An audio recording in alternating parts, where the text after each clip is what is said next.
Абакта ачкачылык кармап жаткан Бектур Асановдун, Кубанычбек Кадыровдун жана Эрнис Карбековдун тарапташтары жакындары жогорку кеңештин алдына нааразылык акциясын өткөрүшүүдө. Алар президенттен жана соттордон бул саясатчыларга көңүл бурууга жана алардын ишин калыс кароого үндөп жатышат. Чогулгандар УКМКнын жетекчиси Абдил Сегизбаевдин кызматтан кетишин да талап кылууда. УКМКнын жетекчиси Абдил Сегизбаев кызматтан кетсин жана соттор адилет чечим чыгарсын деген талаптары менен камактагы Бектур Асанов 30 январдан, Карбеков 31 январдан, Кадыров 1 февралдан бери кургак ачкачылык кармай баштаган. Алар бийликти күч менен басып алууга аракеттенген деп 2016 жылы камалган. Сот Асанов менен Карбековду 12 жылга, Кадыровду 20 жылга түрмөгө кескен.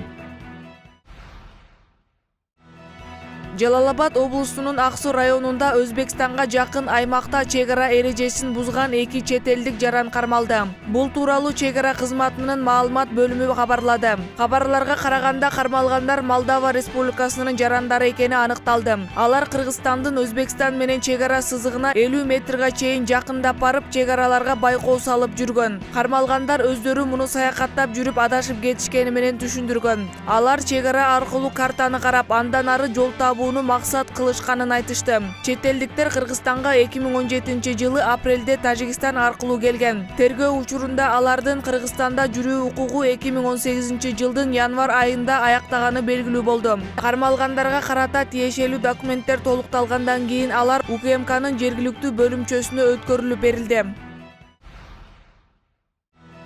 2018 жылдын 19 февралынан 23 февралына чейин Сан-Сити спорт комплексинде кыз-келиндер арасында футзал боюнча өлкө кубок өтөт. Мелдешке өлкөнүн бардык аймагынан 8 команда катышат. Бул тууралуу футбол федерациясынан билдиришти. Мелдеште командалар 2 тайпага бөлүнүп оюн өткөрүшөт. Белгилей кетсек, финал 23 февраль күнү саат 11:00 башталат.